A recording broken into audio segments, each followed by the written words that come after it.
আসসালামু আলাইকুম, সবাই কেমন আছেন? আশা রাখি সবাই অনেক বেশি ভালো আছেন।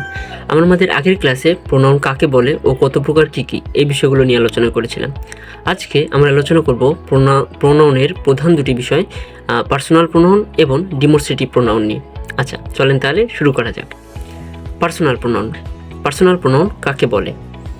যে প্রোনাউন কোনো ব্যক্তি বা বস্তুর পরিবর্তে ব্যবহৃত হয়ে তার সম্বন্ধে কথা বলে তাকেই পার্সোনাল প্রোনাউন বলে।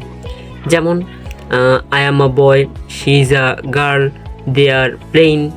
তো এই যে এখানে হি, শি, দে, এই যে এইগুলো ব্যবহৃত হচ্ছে, এগুলো কিন্তু সকল বিষয়গুলোই পার্সোনাল প্রোনাউনের অন্তর্গত। ঠিক আছে? আচ্ছা, এবার হচ্ছে ডিমনস্ট্রেটিভ প্রোনাউন কাকে বলে? যে প্রোনাউন কোনো ব্যক্তি বা বস্তুর পরিবর্তে ব্যবহৃত হয়ে তাকে নির্দেশ করে তাকেই ডিমনস্ট্রেটিভ প্রোনাউন বলে। যেমন this is a book, that is a pen, those are your pencils. তো এই যে এইখানে দ্যাট, দিস, দুজ এই সকল কিছুই কিন্তু ডিমনস্ট্রেটিভ প্রোনাউন। ঠিক আছে?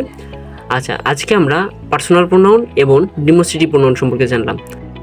আমরা আমাদের পরবর্তী ভিডিওতে ইন্টারোগেটিভ প্রোনাউন এবং রিলেটিভ প্রোনাউন সম্পর্কে জানবো। আচ্ছা, আজকে পর্যন্তই। সকলে সুস্থ থাকবেন, ভালো থাকবেন। সকলকে ধন্যবাদ। আসসালামু আলাইকুম।